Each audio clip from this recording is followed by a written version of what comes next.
I'm gonna keep it short and sweet. Every few years, someone pops up saying the US dollar is done, it's finished. Oh, BRICS is gonna take over. Oh, China is the future. I'm telling you, if I had a dollar every time someone said the US dollar is over, maybe I would finally afford a house on my own private island. Here's the thing though, none of that is actually happening. It's not even just that the US dollar is still strong, it's that it's basically irreplaceable. Let me explain. Okay, first of all, you need to understand that the world has always needed a trusted currency.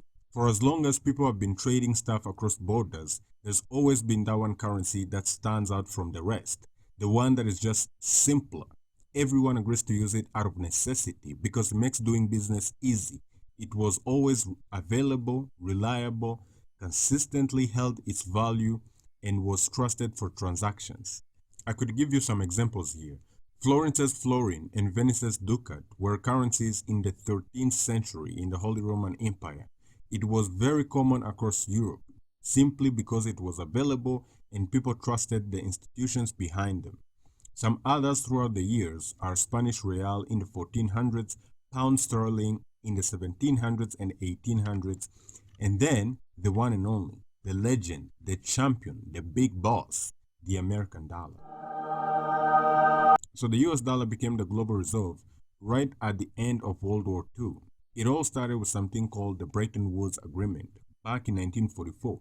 We don't have to get into all that, just know it was an agreement that pegged the dollar to gold, and then other countries pegged their currencies to the dollar.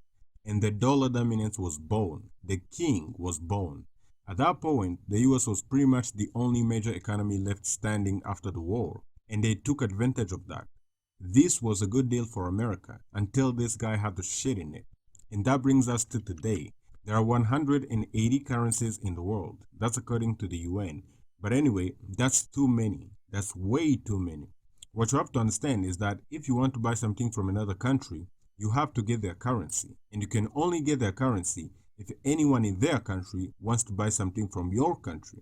Let's say someone in Peru wants to buy something from Japan. To do that, they need Japanese yen.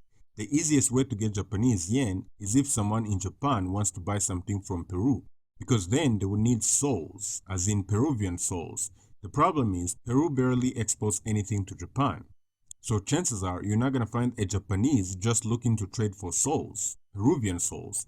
And that makes it really hard for Peruvians to get the yen they need to actually buy stuff from Japan. And this is where a global reserve currency comes in handy. Both countries don't even have to worry about getting each other's currencies. They could just use the US dollar.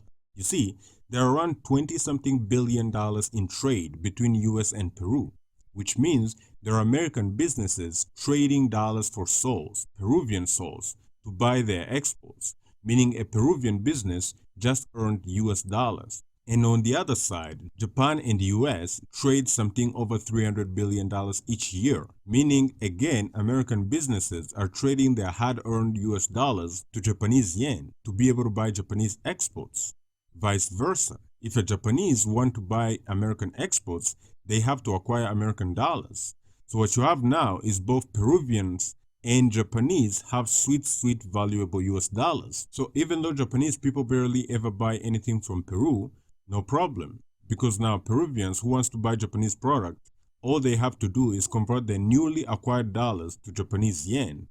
And then bada bing bada boom, they can do anything they want. The only country that can afford to provide this level of convenience is only the United States. The scale of the US economy is just unmatched. They have the biggest consumer market in the world. There is an American willing to buy something from anywhere in the world at all times, making trade with the US one of the smoothest in the world, though that's before they slap some tariffs in your face. But anyway, they have the biggest, most trusted, transparent, and open financial markets in the world. This means it's really easy to buy or sell things like stocks and government bonds whenever you want.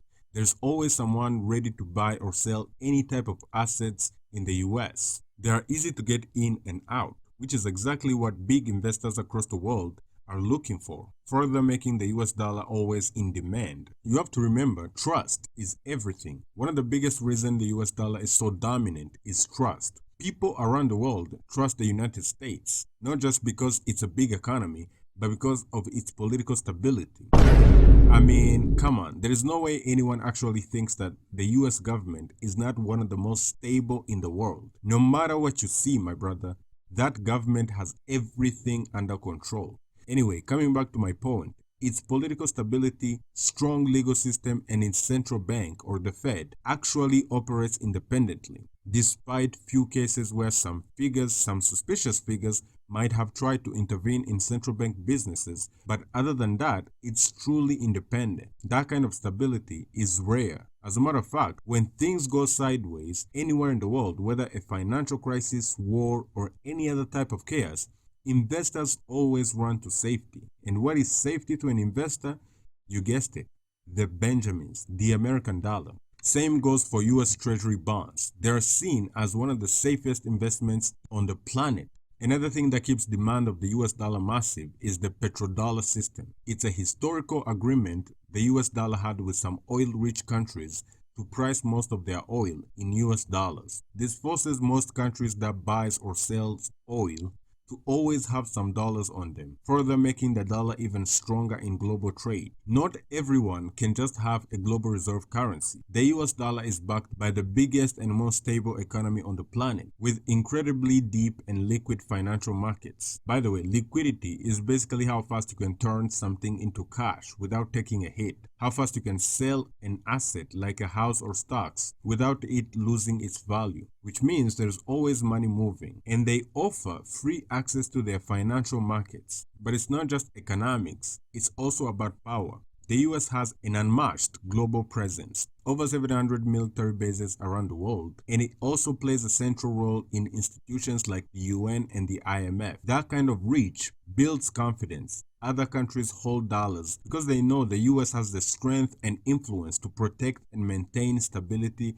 of both the US economy and therefore the US dollar. Even when the world gets shaky, it's still a safe bet. The US is hands down one of the most adaptable countries when it comes to technology. I mean, think about it. Most cutting edge innovations, things like AI, fintech, or digital payment systems, they either come out of the US or somehow a US based company is involved. That kind of constant innovation doesn't just keep the American economy ahead, it makes the dollar even stronger. America literally shapes trends in global finance. From PayPal to Apple Pay to Stripe, their systems are used around the world, and they're all built on infrastructure tied to the US dollar. So as long as the US keeps leading in tech, it's really hard to imagine any other currency taking over the dollar. And they probably will stay ahead of everyone due to their ability to attract global talent in all fields. Okay, now let's quickly explore some of the other currencies people have been saying will replace the US dollar.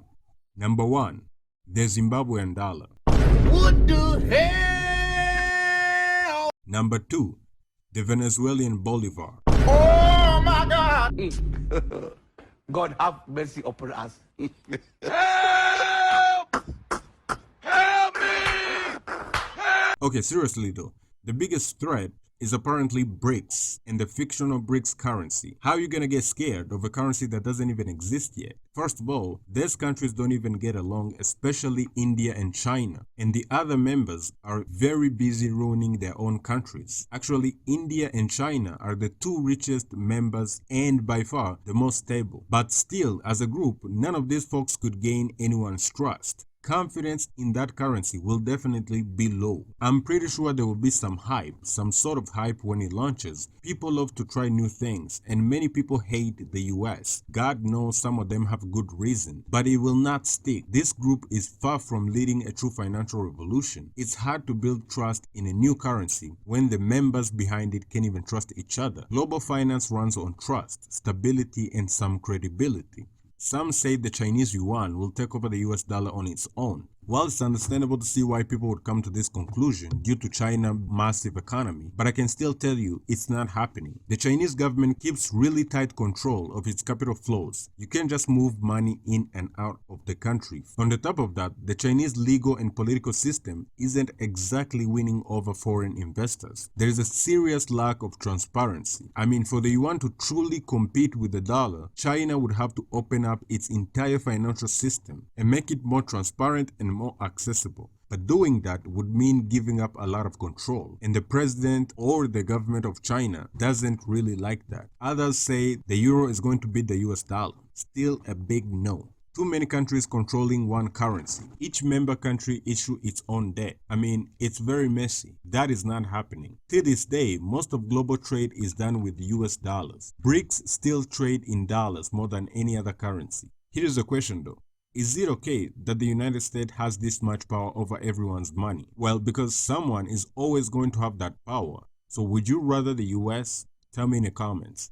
Lastly, the US dollar is the most glorified currency on the planet.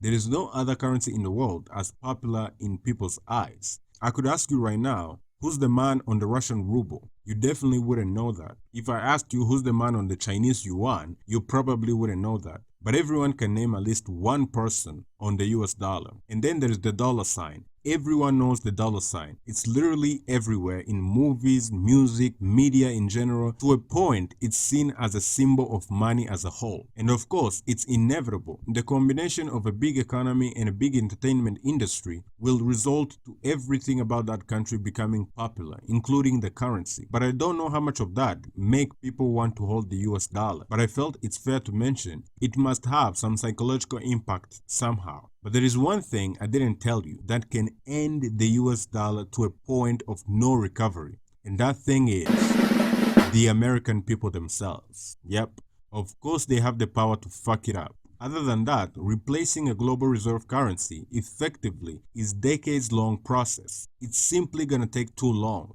Many of those ancient currencies dominated for hundreds and hundreds of years. A global reserve currency transition, for example, pound to dollar, took decades and required a shift in global economic power. So even if someone checked all of those boxes, it will still take time. So you're gonna know if it ever come close to happening.